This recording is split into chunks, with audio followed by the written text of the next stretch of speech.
Corona ने तोड़े सारे रिकॉर्ड। देश में 24 घंटे में आए 3.94 लाख मामले। कोरोना चेन तोड़ने के लिए सप्ताह भर दुकानें बंद रखने को तैयार शिमला के कारोबारी। गुरुद्वारा शीशगंज साहिब पहुंचे पीएम मोदी, बोले गुरु तेग बहादुर के बलिदान को नहीं भूल सकते। निजी अस्पतालों पर हिमाचल सरकार की नजर, कोरोना को लेकर सीएम ने किया दौरा। और हिमाचल में फिर बिगड़े मौसम के मिजाज, 6 मई तक बारिश और बर्फबारी का अलर्ट।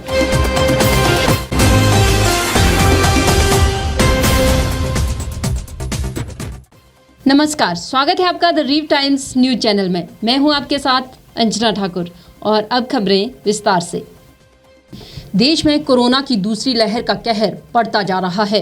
पिछले कुछ दिनों से संक्रमण के नए मामलों की संख्या प्रतिदिन 3.5 लाख से ऊपर बनी हुई है। शुक्रवार को देर रात तक के आंकड़ों के मुताबिक देश भर में 3.94 लाख रिकॉर्ड नए मामले सामने आए। देश में सक्रिय मामलों की संख्या 32 लाख के पार पहुंच गई है और कुल संक्रमितों के आंकड़े ने 1.91 करोड़ का आंकड़ा पार कर लिया है। शुक्रवार को देर रात 3,388 लोगों की जान जाने की खबर थी। मृतकों का कुल आंकड़ा 2,11,000 के पार हो गया। शुक्रवार सुबह 8 बजे तक के मंत्रालय के आंकड़ों के मुताबिक 24 घंटे में 3,498 मरीजों की मौत हुई है। डेथ में जहां सितंबर माह में हमारी 1,290 डेथ प्रतिदिन रिपोर्ट होती थी, वह कम होते होते करीब मार्च तक आते 77 डेथ प्रतिदिन के हम उस अनुपात तक पहुंचे थे। लेकिन उसके बाद फिर से करीब अप्रैल माह में एक steep rise in death note किया गया और आज देश में 3,498 डेथ रिपोर्ट हुई हैं। इन डेथ्स को भी अगर हम एनालाइज करें तो हम पाते हैं कि जो हमारा ट्रेंड ऑफ डेथ है, यानी कि 1,000 के करीब डेथ प्रतिदिन रिपोर्ट होना, वह 15 अप्रैल में पहली बार नोटिस किया गया। 21 अप्रैल तक आते आते हमें इसमें एक और वृद्धि नोट की और आज हम देख रहे हैं कि relatively higher number of deaths report हो रही हैं। और आज की तारीख में अगर हम देखें तो महाराष्ट्र, दिल्ली, छत्तीसगढ़ से हमारी करीब 50% डेथ देश की रिपोर्ट होती हैं और remaining parts of the country से बाकी डेथ रिपोर्ट हो रही हैं। राष्ट्रीय स्तर पर स्वस्थ होने की दर 90% से नीचे पहुंच गई है। अब तक 1.56 करोड़ से ज्यादा लोगों ने कोरोना को मात दी है। इस गंभीर होती स्थिति के बीच राहत की बात यह है कि देश में मृत्यु दर 1.1% है, जो अन्य कई देशों की तुलना में बहुत कम है। वहीं बीते कल जिन 3,388 लोगों की जान गई, उनमें सबसे अधिक महाराष्ट्र के 828, दिल्ली से 375, उत्तर प्रदेश से 332, कर्नाटक से 217, छत्तीसगढ़ से 269, गुजरात से 173 और राजस्थान से 155 मामले शामिल है। अगर आप देखें तो हमारे देश में सितंबर तक काफ़ी केसेस में वृद्धि पिछले साल पाई गई, जो कि घटते घटते करीब 8,635 cases around starting of February देश में डे टू डे बेसिस पर रिपोर्ट हुए। लेकिन उसके बाद से हम पाते हैं कि धीरे धीरे वृद्धि होते हुए अप्रैल माह में हमारे देश में एक steep rise in Covid cases note किया गया और करीब 3,86,452 केसेस आज यानी कि पिछले 24 घंटे में देश में रिपोर्ट हुए हैं। अप्रैल माह से केसेस में एक अत्यधिक वृद्धि नोट की गई है। जैसे कि आप देखें 5 अप्रैल के समय से करीब देश में प्रतिदिन 1 लाख केसेस आने शुरू हुए। 15 अप्रैल के करीब यह केसेस बढ़ते हुए 2 लाख केसेस प्रतिदिन के हिसाब से आने लगे और 22 अप्रैल से यह वृद्धि होते होते 3 लाख के करीब हमारे केसेस प्रतिदिन हम नोट कर रहे हैं। और आज हम 30 अप्रैल के करीब हैं तो हम देखते हैं कि 3,86,000 केसेस एक दिन में रिपोर्ट हो रहे हैं। हिमाचल प्रदेश सरकार ने कोरोना के बढ़ते संक्रमण को देखते हुए बीते दिन नई बंदिशों को 10 मई तक पूरे प्रदेश में लागू कर दिया है। नई बंदिशों के तहत शनिवार और रविवार को दुकानें बंद रखने के आदेश जारी किए गए हैं। लेकिन राजधानी शिमला के व्यापारी और कारोबारी कोरोना की चेन तोड़ने के लिए करीब सप्ताह भर बाजार बंद रखने के पक्ष में है। सर, पिछले वीकेंड पे बंद रखा गया था और जो ये वीकेंड है इस पर भी बंद रखा गया। ठीक है, सरकार अपने आप से एहतियात बरत रही है, लेकिन मुझे लगता है कि ये 2 दिन का बंद सफिशिएंट नहीं है। ये 2-2 दिन करके अगर हम महीने में 8 दिन बंद रखते हैं, अगर जो 4 वीकेंड्स आते हैं, उसके दिन ऐसा करने से रादर आप 8 दिन लगातार बंद करें ताकि जो ये चेन है ये टूट जाए। आपदा प्रबंधन सेल ने शुक्रवार को आदेश जारी कर प्रदेश के सभी व्यापार मंडलों, होटल एसोसिएशनों और व्यापारिक संगठनों को जिला प्रबंधन के साथ संपर्क में रहने को कहा है। ये भी कहा है कि ऐसे संगठन एहतियाती तौर पर अपने संस्थान बंद रखने का फैसला ले सकते हैं। कि जो 2 दिन दुकानें बंद हैं, सरकार का बड़ा अच्छा निर्णय है। कोरोना तोड़ने के लिए बड़ा ही अच्छा निर्णय लिया है सरकार ने। परंतु हमने पिछले शनिवार को और इतवार को देखा, कुछ दुकानदार दूध ब्रेड की आड़ में अपनी पूरी दुकानें खोले हुए हैं। सारा दिन वो अपनी दुकानदारी कर रहे हैं। इससे क्या है कि कोई खास फर्क नहीं पड़ता। लोग दूध और इसका ब्रेड का एक निश्चित समय करें। सरकार से मैं ये मांग करता हूँ 8 से 11 बजे दूध बेचें, शाम को 1 घंटे के लिए और दुकानें खोलें दूध और ब्रेड की। हालांकि कोई भी कारोबारी अपनी दुकानों को लगातार 2 दिन से ज्यादा बंद नहीं रख सकेगा। फर्क तो कारोबारियों को पहले ही चल रहा है जी। कोविड की वजह से वैसे ही हमारा व्यापार खत्म हो गया है, बाजार खाली है, कोई काम नज़र नहीं आ रहा। शादियों का सीजन था, इसमें भी हमारे को कोई रिस्पॉन्स नहीं मिला, बाजार खाली है। कोविड की दहशत बाजार में इतनी फैली हुई है कि हमारे अनगिनत कारोबारी इसकी चपेट में आ गए हुए हैं। सरकार के इस फैसले पर राजधानी शिमला के कारोबारी कुछ अलग राय रखते हैं। व्यापार मंडल के सदस्यों का साफ कहना है कि कोरोना की चेन तोड़ने के लिए सख्त कदम उठाए जाने की जरूरत है। ऐसे में कोरोना की चेन को तोड़ने के लिए कम से कम 1 सप्ताह तक दुकानों और बाजारों आदि को बंद किया जाना जरूरी है। जो बंद करने की बात है तो चलो बंद करना भी ठीक है, क्योंकि केस बहुत बढ़ रहे हैं।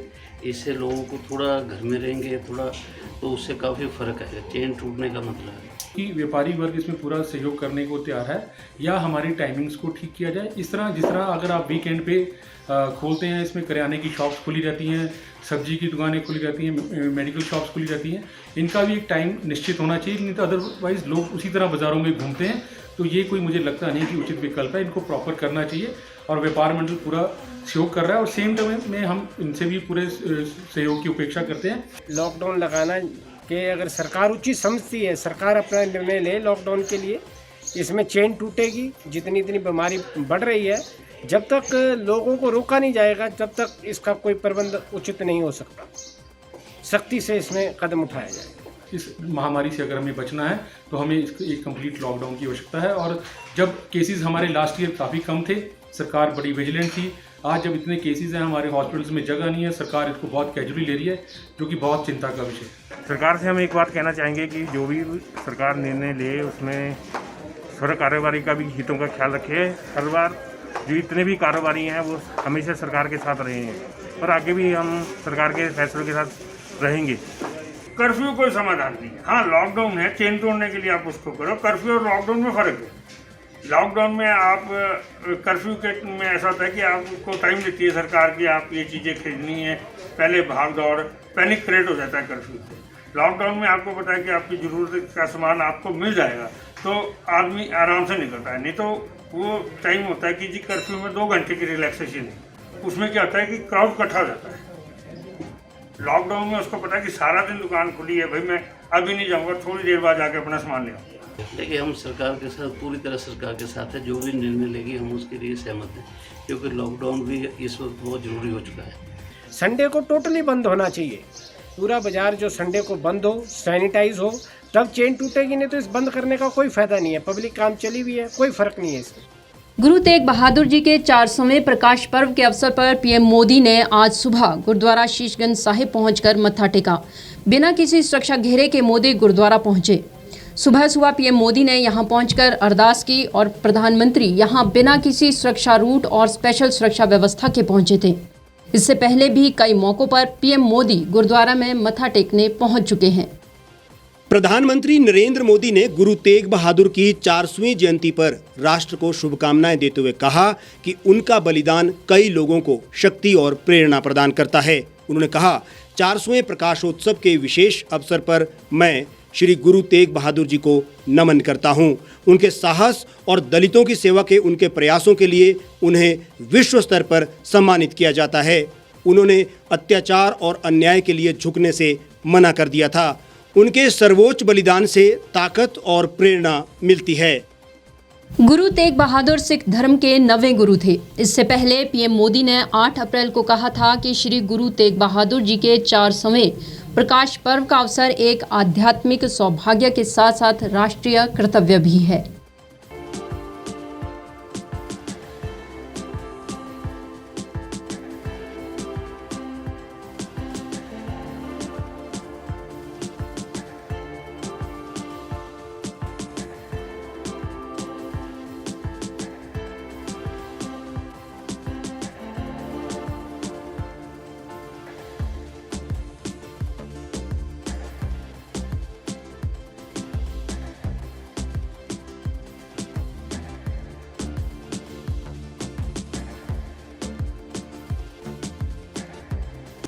हिमाचल प्रदेश में कोरोना के बढ़ते मामलों के बीच सरकार ने बेड कैपेसिटी बढ़ाने के लिए संभावनाएं तलाशनी शुरू कर दी है। इसी प्रक्रिया में आज मुख्यमंत्री जयराम ठाकुर ने इंडस अस्पताल और आर्मी अस्पताल का दौरा किया।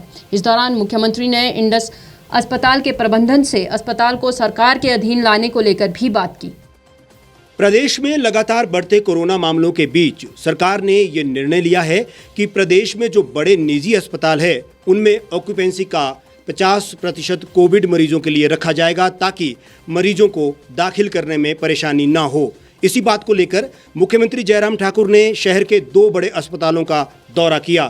बेड कैपेसिटी बढ़ाने को लेकर अधिकारियों के साथ इंडस अस्पताल पहुंचे मुख्यमंत्री जयराम ठाकुर ने कहा कि अस्पताल की सेवाएं लेने को लेकर बात की जा रही है। जहाँ तक कोविड के बढ़ते हुए केसेस को देख करके हम इस सारी चीज़ की संभावनाएं तलाश रहे हैं कि जहाँ भी हमको कैपेसिटी एनहांस करने के लिए गुंजाइश मिलती है, उस दृष्टि से हम यहाँ पर भी आज इंडस हॉस्पिटल में भी विजिट करने के लिए आए थे और यहाँ पर हमने देखा है तो सारी चीज़ों को लेकर के भी देखा है। आगे बातचीत क्या होती है देखते हैं। इसी तरह इंडस प्रबंधन की ओर से भी कहा गया है कि वे इसे बेचना चाहते हैं और सरकार से इस बारे में बातचीत की जा रही है। मेरा नाम डॉक्टर बालक राव वर्मा, मैं इंडस हॉस्पिटल का चेयरमैन था। अब तो हॉस्पिटल बंद कर दिया है।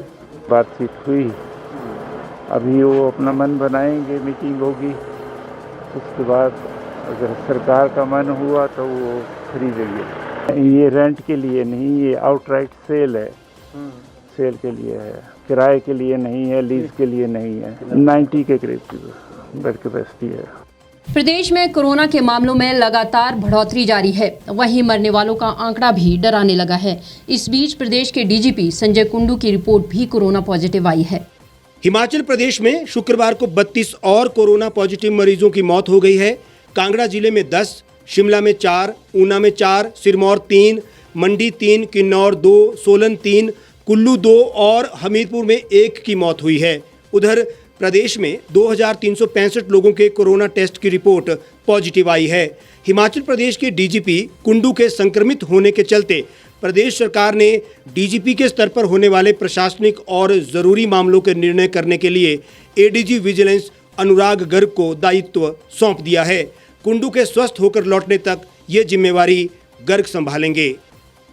हिमाचल प्रदेश में मौसम ने एक बार फिर मिजाज बदला है। इस बीच प्रदेश के मैदानी जिलों में शनिवार और रविवार को अंधड़ और अन्य क्षेत्रों में बारिश और बर्फबारी का येलो अलर्ट जारी हुआ है। मौसम विभाग की ओर से जारी पूर्वानुमान के मुताबिक आगामी 6 मई तक प्रदेश के उच्च क्षेत्रों में जहां बारिश और बर्फबारी का दौर जारी रहेगा तो वहीं मैदानी क्षेत्रों में अंधड़ और बारिश की संभावना है। सर्दियों में करीब सूखे जैसी स्थिति झेल चुके हिमाचल में अब अप्रैल से बारिश का दौर जारी है। मौसम विभाग की माने तो मई के पहले सप्ताह में भी बारिश का ये दौर जारी रहेगा। मौसम के इस बदले मिजाज से जहां प्रदेश के कई इलाकों में पानी के संकट से निजात मिलने की उम्मीद जगी है तो वहीं किसानों बागवानों को तूफान और अधिक बारिश से नुकसान भी उठाना पड़ रहा है। मौसम विभाग की ओर से जारी पूर्वानुमान के मुताबिक मध्य पर्वतीय जिलों शिमला, सोलन, सिरमौर, मंडी, कुल्लू, चंबा और उच्च पर्वतीय जिलों किन्नौर और लाहौल स्पीति में 6 मई तक बारिश और बर्फबारी का दौर जारी रहने का पूर्वानुमान है। मैदानी जिलों ऊना, बिलासपुर, हमीरपुर और कांगड़ा में 5 और 6 मई को बादल बरसने के आसार हैं। प्रदेश में 1 से 29 अप्रैल तक सामान्य से 71% अधिक बारिश रिकॉर्ड हुई है। मौसम विज्ञान केंद्र शिमला के अनुसार इस अवधि में 112 मिलीलीटर बारिश रिकॉर्ड की गई, जबकि इस दौरान 65 मिलीलीटर बारिश को सामान्य माना गया है। प्रदेश के सभी जिलों में सामान्य से अधिक बादल बरसे हैं। इस बुलेटिन में फिलहाल इतना ही। बाकी तमाम खबरों के लिए आप जुड़े रहिए और देखते रहिए द रीव टाइम्स।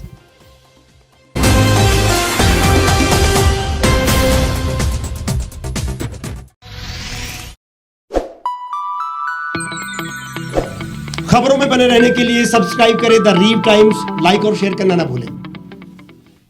गांव की चौपालों से लेकर संसद के गलियारों तक, गृहिणी के चूल्हे से लेकर निवेश और बाजारों तक, किसानों के हाल से लेकर खेत और खलिहानों तक, शिक्षा और स्वास्थ्य से लेकर खेल के मैदानों तक, संसद के प्रधान से लेकर पंचायत के पंच तक, सेंट्रल हॉल से लेकर ग्राम सभा के मंच तक, हर खबर पर रहेगी हमारी पैनी नजर।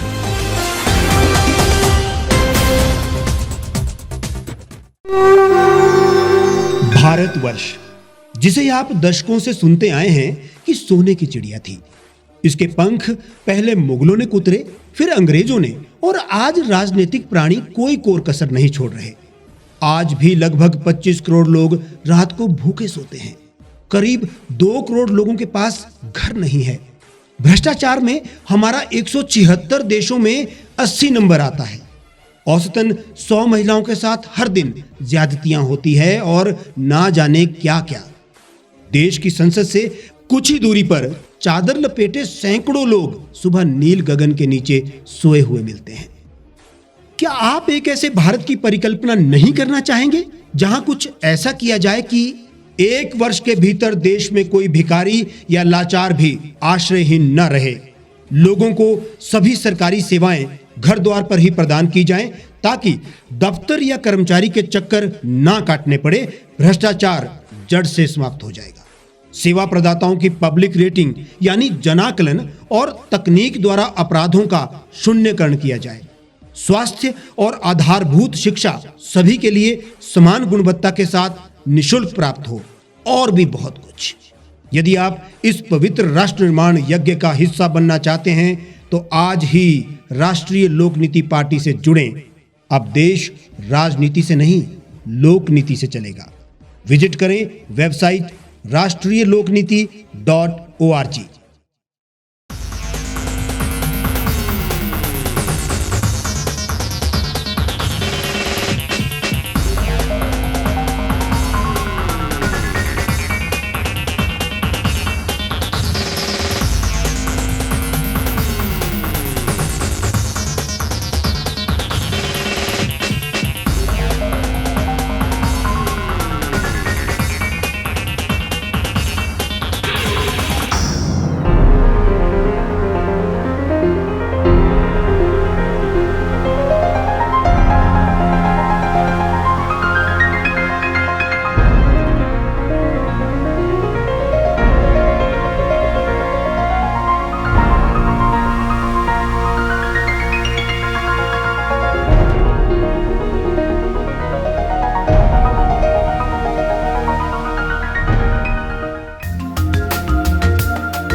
एक छत के नीचे सुविधाओं का अब उठाएं लाभ। रीव ई मार्ट में अब पाएं अपनी रसोई के लिए गुणवत्ता और सस्ते दामों पर राशन सामग्री। दालें हो या हो मसाले, आपका किचन ई मार्ट संभाले। उच्च गुणवत्ता और दामों में बेहतरीन रीव ई मार्ट में पधारें और पाएं अपनी पसंद के सभी उत्पाद, या फिर करें ऑनलाइन ऑर्डर और पाएं घर द्वार पर ही सुविधा। आज ही संपर्क करें फोन नंबर 8219694079 पर, बाईपास रोड, शनान, संजौली, शिमला।